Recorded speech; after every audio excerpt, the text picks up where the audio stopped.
Before I got into digital advertising, I was actually working at T-Mobile as a sales rep in the store. I worked there for about 3 years, and one day I had a woman who came in and was just kind of telling me about her business that she was running, which um, she was doing SEO for like as contract work. And then when I talked to her about it, I was like, I think I could do that. Like I could learn how to do that. So a lot of YouTube videos and Linda classes and stuff like that. I took a temp job at a company called Yodel, which is now web.com, and worked there for a handful of years, kind of worked my way up, got a permanent position, and from there went into a like marketing performance analyst type of role. Left there and went to another agency, really just kind of being your like standard account manager on the agency side. And then from there, I left the city I was living in, Arizona, and moved to Seattle, where I worked at Pointit, another digital marketing agency, for about 4-ish or so years. Started as an account manager, worked my way up to a director of paid search role, made some really wonderful relationships there that have honestly enabled me to get to where I am now. I went to another agency named Bamboo after that, and finally ended up in-house at T-Mobile, actually working with a handful of folks I worked with at Pointit. So really the relationships I've made along the way were instrumental to get me where I'm at right now. That's great. And I love the, I don't know, I always love hearing these stories because there's always something unexpected about how the origins of people's marketing careers that is always so intriguing. So thanks so much. And how about you, Mike? Yeah, so I took kind of, I guess you could say, a more academic route. In school, I studied journalism, technically journalism. Was more so in the graphic design area. Took an internship, realized I did not have the chops for graphic design, and so I took this digital ads class, which was supposed to be like an easy A, because at that point I'm just trying to graduate. Uh, but the professor one day, it was like the day we were starting like our paid search section or whatever, and he said, if you can learn this, you can do this job from the beach. People will pay you to do this job from the beach, and that's all I needed to know. And so I jumped in. I got an internship at a mortgage company here. I ended up doing like Facebook ads. This is back in like 2010, 2011. But I had an affinity for paid search. So after school, I started at a small agency here in town, which really was like, it was a crash course in just all things digital marketing. We were doing programmatic back when it was called like real-time bidding. We were doing some really low-level social stuff, and paid search and all that. But it was just a crash course in everything you had to know. And I was also just cranking out dozens of client reports every month, and so I started to get into analytics more, and then naturally just hone my skills there.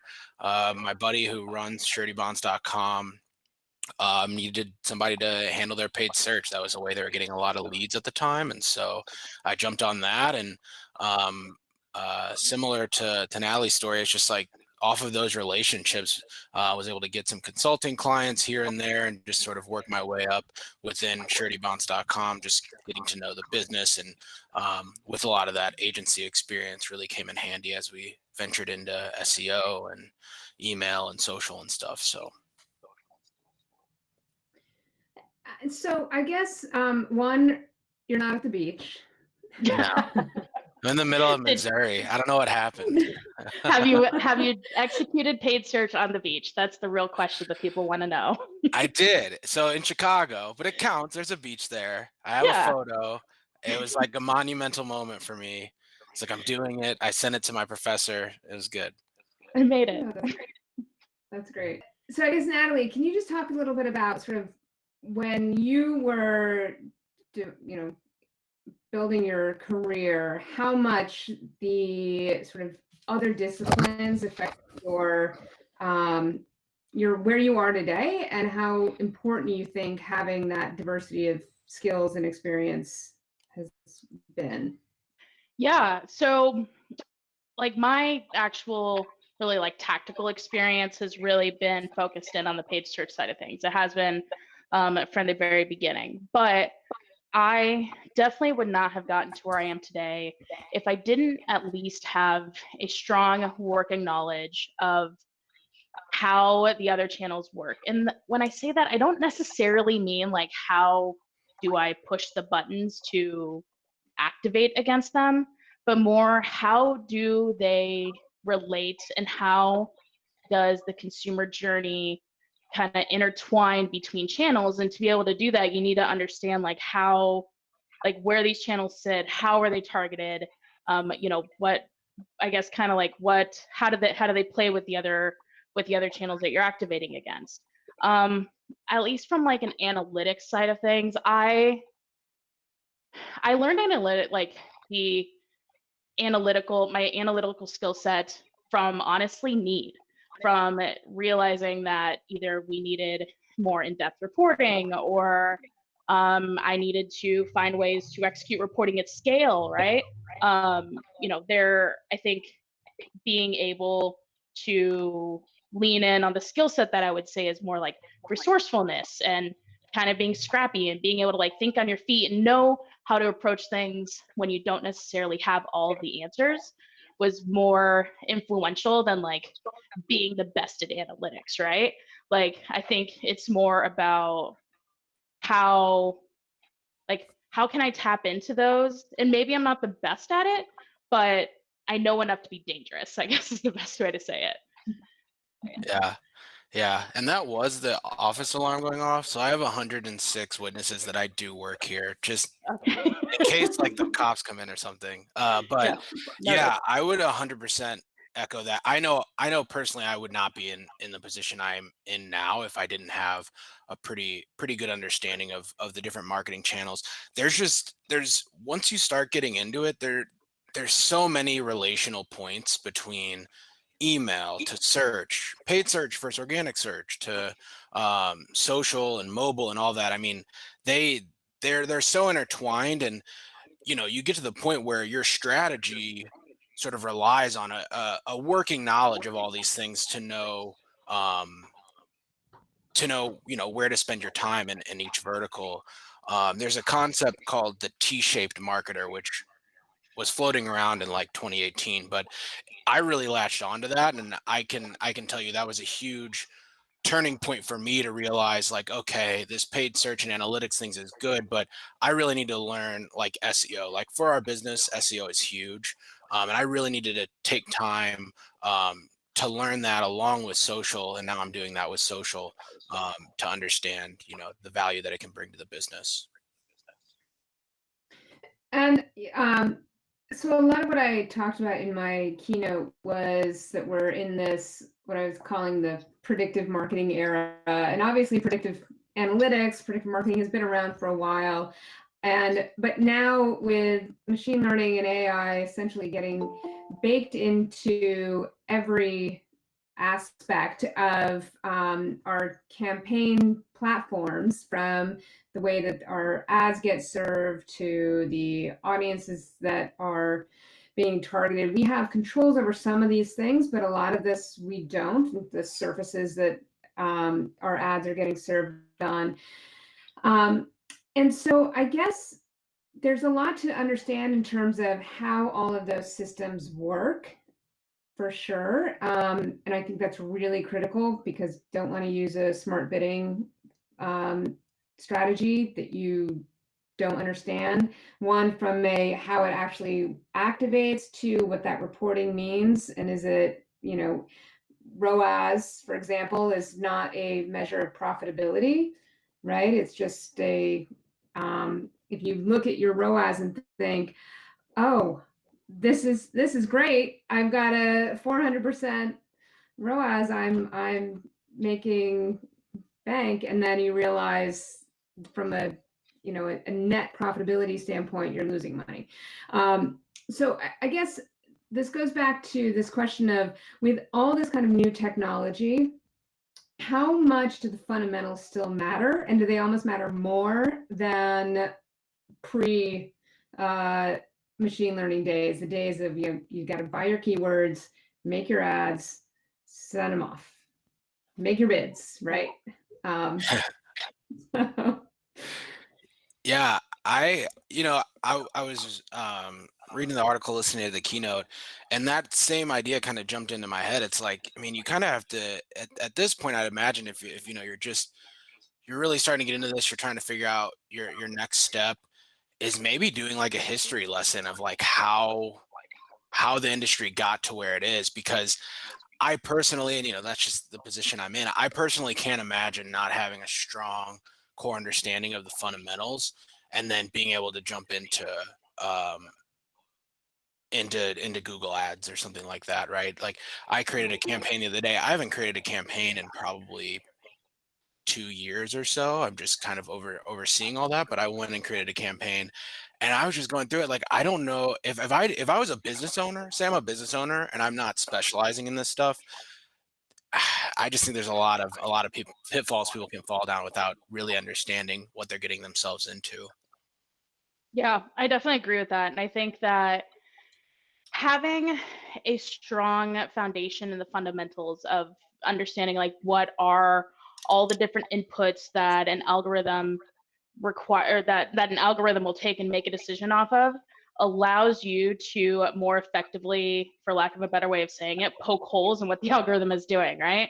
So if I don't have a strong like sense of all the different levers that are available, and all the different things that go into ad rank or quality score, or all these other like black box type of kind of metrics that we have, like it it kind of it would force me to take things at face value, which I think is potentially probably one of the most dangerous things could happen right now, right? Is everything, if you kind of follow the Google way of doing it, you can put in your targets, you could set up your smart shopping campaign and just kind of let it go, but not really understanding how to poke holes and not understanding how to like truly understand like how that's impacting the CPCs that you're paying and things like that. I think it allows you to not having that strong fundamentals causes you to not be able to think as critically about what is happening.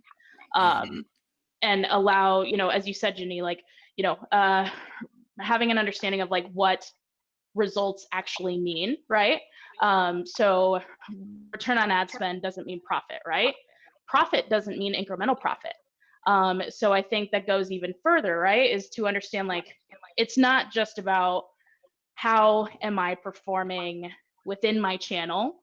It's how am I performing from a all up business perspective, and how would I have captured that had I not spent that dollar in that place, right? I think that is a question that we're constantly discussing at T-Mobile, is to understand like, we're driving great results. That's awesome, right? But would that had happened anyways? And I Mhm. think being able to like have the fundamentals allows you to like question that with a little bit more security to understand like what are all the inputs that are happening. Yeah, yeah, the incrementality piece is really interesting and a great point. And Mike, what are your thoughts on this? And I know you spoke earlier today, and you mentioned earlier you had a lot of questions about RLSA. No, was it RLSAs that you had Yeah, well, questions the on? responsive search ads, yeah. Oh, yeah, responsive search ads. That's right. Yes. So you want to talk a little bit about sort of where you're coming from and what those kinds of questions sort of indicate in terms of like where should people Absolutely. focus? Yeah. So my talk earlier was just on, I guess, what's kind of considered like old-fashioned A/B ad testing. Because I kept getting questions about, well, I'm running responsive search ads, so it's doing the testing for me. And while if you read like Google's blog about when they launched responsive search ads, that's probably what it said. Um, there I'm gonna save my rebuttal about response search ads. Response search ads are good. You should try them. You should test them out. But to really get like that kind of like that incremental improvement, and quite frankly, to understand what is driving the performance, this great performance you're seeing from your ad copy, you have to at least have some testing framework in there. Those responsive search ads, to my knowledge, all you're getting is like impression volume. You're not seeing any conversions based off different headlines and stuff like that. And so while those things may be working for you, really to see success, and I kind of hit on this towards the end of my talk, is working with these systems, to be able to take your knowledge and your experience and exploit that with the powers of machine learning. And so one thing I go into is, we've seen a lot of success pinning headlines, pinning descriptions that we know work well, and then leaving those other areas for, the machine to decide what the best option is for RSAs. And we went from pretty mediocre to low performing RSAs to actually performing better than the text ad. So I'm not gonna, talk bad on RSAs, but relying on them to provide good performance, or saying you're doing testing by running RSAs, it doesn't really run in the same camp. Mhm. Yeah. But I think that's really interesting in terms of understanding how the tool works, right? It just goes back to that, understanding all the facets of it, and being able to pin a headline, and so to make the automation work in a way that gives you some semblance of control, right? And then lets the automation do its piece as well. And I think that speaks to a lot of kind of where this future is going, is letting the algorithms work as well as they can for us, and but also understanding where we can layer, either whether it's figuring out where the manual controls are that help us tweak those automations, or is it layering in our own data to help inform the algorithms better, things like that, that really take all of this, the automation and the manual work, and bring everything to the next level. I feel like that's where sophisticated marketers are doing their best work. Yeah, Yeah. I absolutely agree with that. I think that, oftentimes, kind of how I said with before, like these features are being provided or, pitched as like at face value, as like, it's going to make your life easier, right? You're going to be able to test out all this copy. You're going to be able to do X, Y, and Z. And like, I think that it's important to really challenge that. And I don't say challenge it in a way that you aren't adapting to what is happening in the industry, but challenging it in a way that, having the fundamentals and understanding like what are the actual things that are happening. Like, as you said, they're driving incremental impressions and clicks. Like, I don't really care about incremental impressions and clicks. What I care about is performance, right? But something that I've talked about, I think it was actually at SMX West, where RSAs, I think a huge value that there is being able to quickly, iteratively test out creative, to be able to take that, be it use it in ETAs, or even better, socialize that across other channels, right? And say like, this message is working, and then iterating off of that. Like, that to me is the value of RSAs. Yes. It's not like, ooh, it performs better than ETAs. I oftentimes expect RSAs not to perform better than ETAs. Yeah. That to me is like it's like the sandbox, right?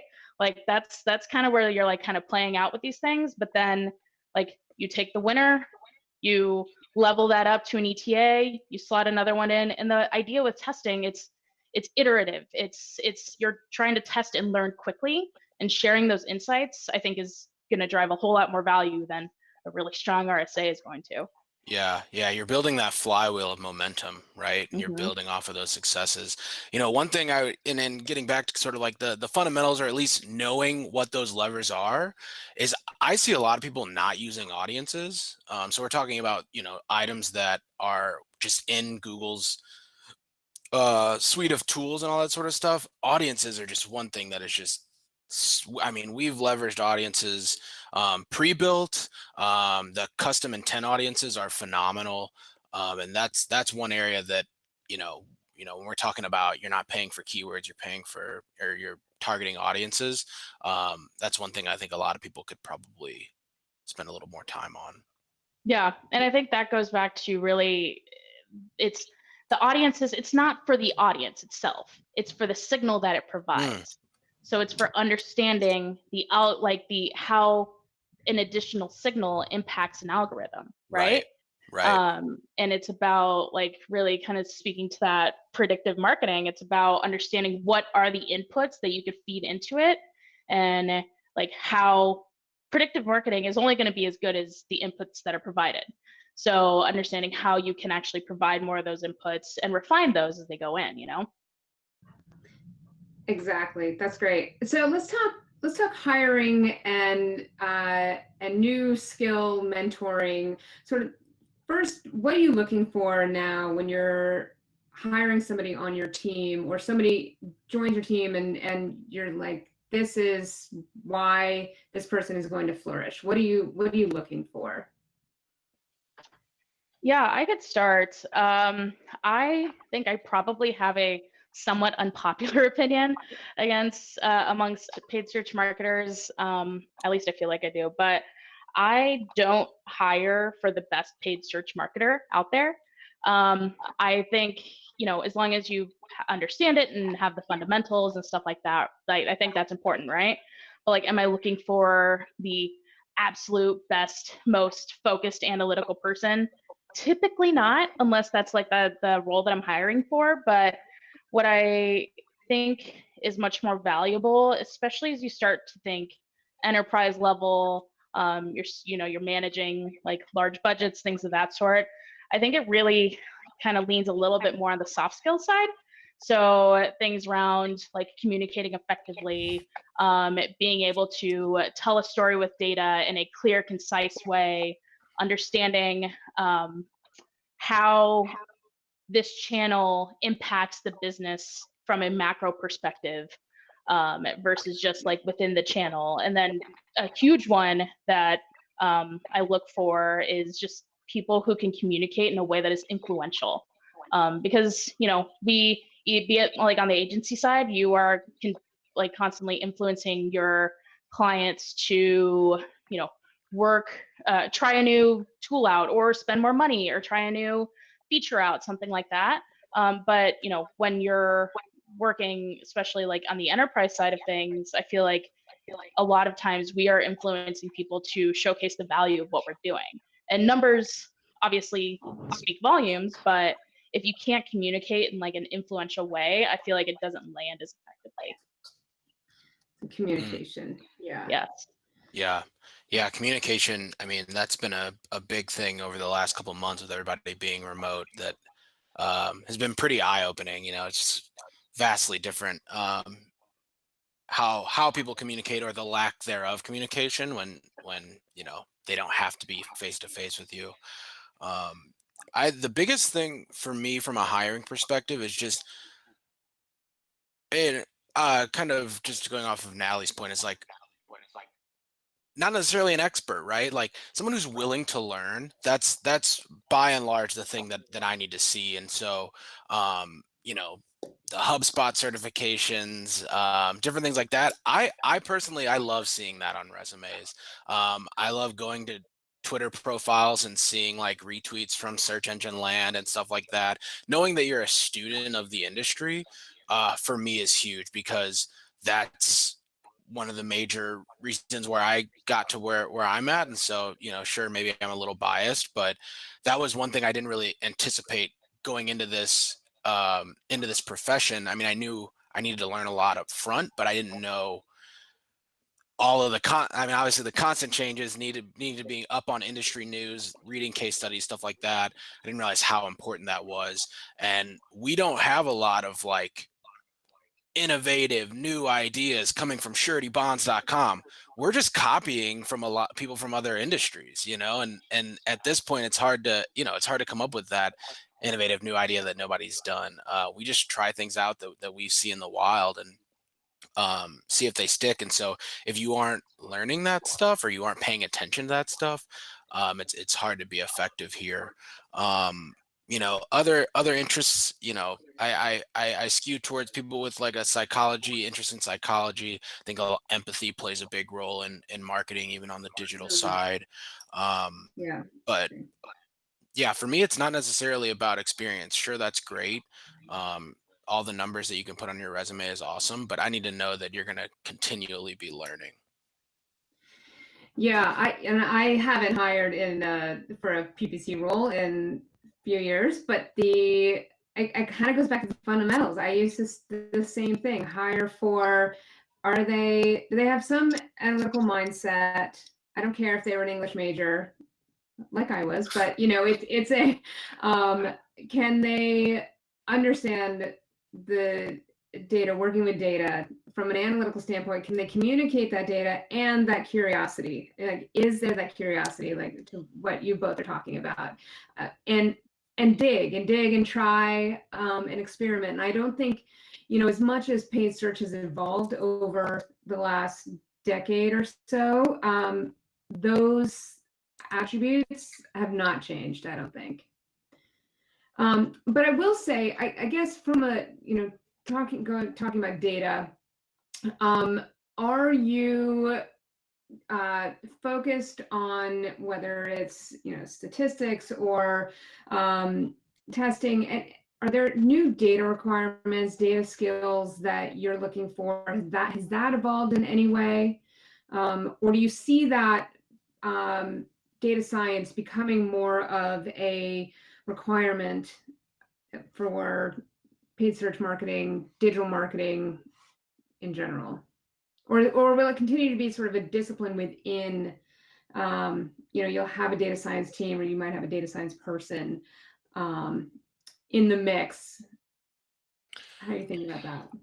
Yeah, I mean, I think, I'm not a data scientist, right? But it is getting easier to do those things without necessarily all the education behind it. So you think of your Google Data Studios, your SciSenses, those business intelligence tools are just getting easier and easier for someone to maneuver that isn't, necessarily qualified to be doing those things. So I I look for people that um have experience with Google Tag Manager out of the gate to be able to implement those tracking best practices and new things that we want to implement, and then a clear understanding of like Google Sheets or something. Because I think if you can work well in Excel, a lot of those tools that we're just dumping data into, like a Google Data Studio, you can catch on to pretty quickly. But that may just be because we aren't like, I mean, we're interested in that stuff, but it's not a major point for us. Yeah. Okay. How about you, Yeah. Natalie? I agree. Like, I think less on like the data scientist type of side. I don't think that's necessarily more of a requirement, but I do think data visualization is really important. Um, I just, in that, to Yeah. me, is more along the lines of like telling the story with data, what's important to call out, right?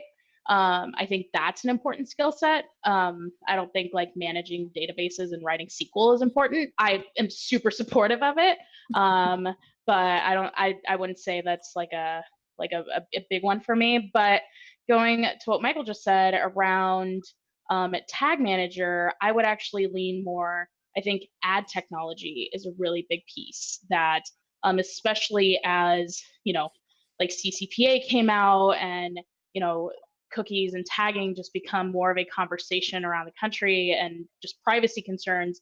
I think that is actually a fairly challenging thing to really understand. And I Yeah. think that is probably more important, especially when we're thinking about like future proofing. I think that's a really big one Mm. that like even myself, I really lean pretty heavily on like our T-Mobile ad tech team, but I'm super like constantly trying to like learn more from them. Yeah. Yeah, and just to add on to that, we're talking about all these machine learning and tools and stuff like that. All those are based off of the data that you provide, right? So, Mm-hmm. um, yeah, that becomes even more and more important.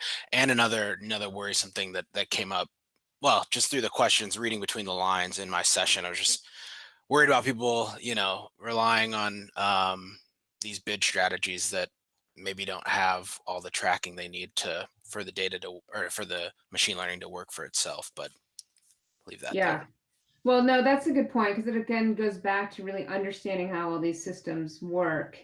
And on the data piece, I think that also kind of goes back to the fundamentals of marketing, where the whole thing is obviously we're talking to people, we're trying to get people to engage with us. And that is, fundamentally what your data is. It's people.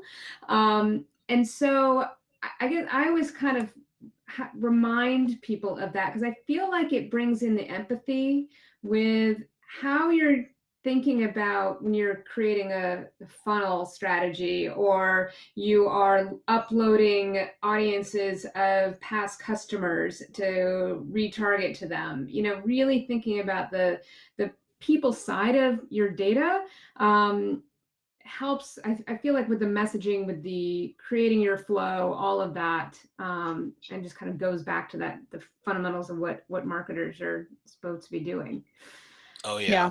yeah, that human psychology piece to it. I mean, if you're into marketing, I mean, that stuff is so good. Social psychology, behavioral economics, I mean, that can really level you up, and not like a super tangible way, but you'll notice it throughout your day to day, just like coming to mind, and really helping you out and bringing that human aspect back to this digital marketing, right? Yeah. And I would even say, I think that the further you get along in your career, the more important it becomes. Oh yeah. Yeah. Yeah, that's really interesting. So we talked about some resources, and I would just love to hear sort of what your resources, what you would recommend that people dive into or bookmark, or study. What are your go-tos? Search engine land. What? Well, What are we doing? Nice. What are we talking? Nicely done. well done, Mike.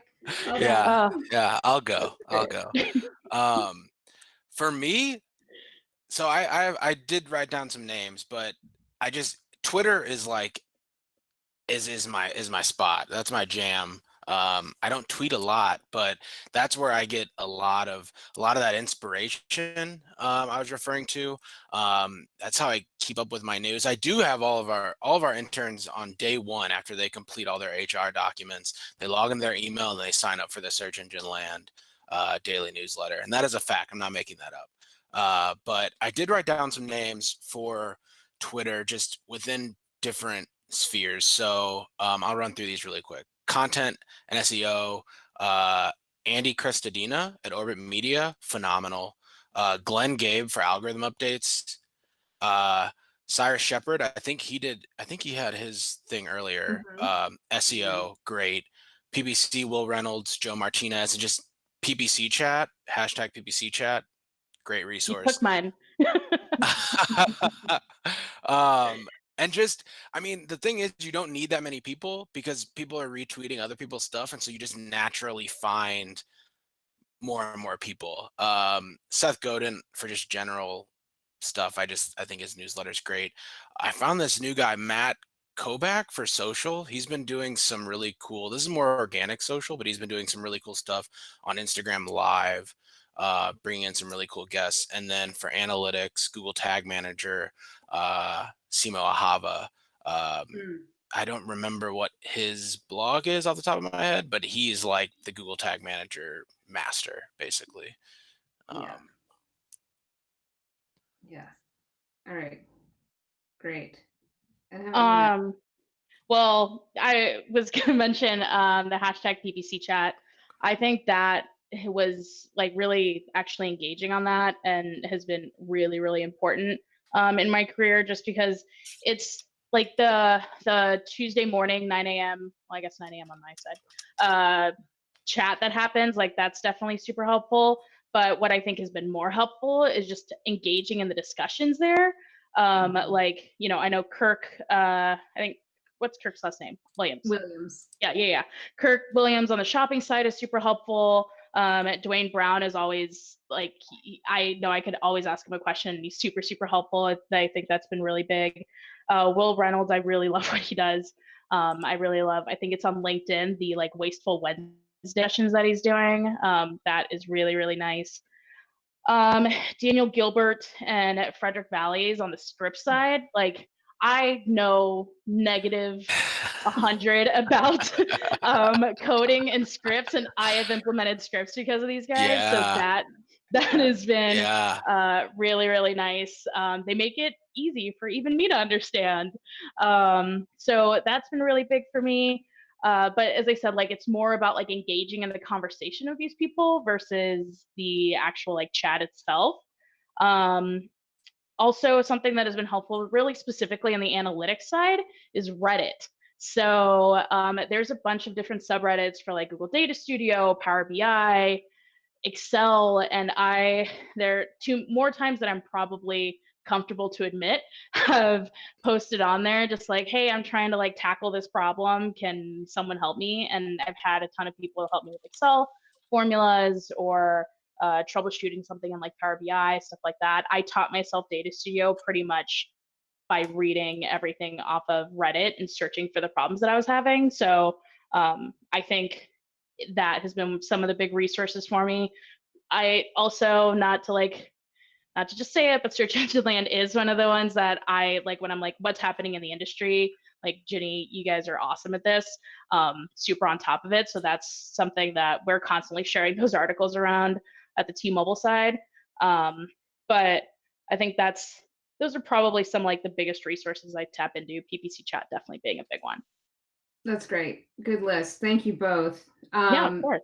Lots to think about and so much opportunity out there. I mean, I do really think that this is a great place to be.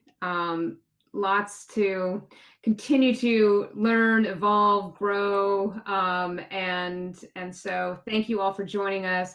Thank you both, Mike and Natalie. And there's live with Search Engine Land. We'll be doing this weekly. The times may change here and there, but you can find us on YouTube, the Search Engine Land YouTube channel. And thanks again, and have a great evening. Of course. Thanks. Yep.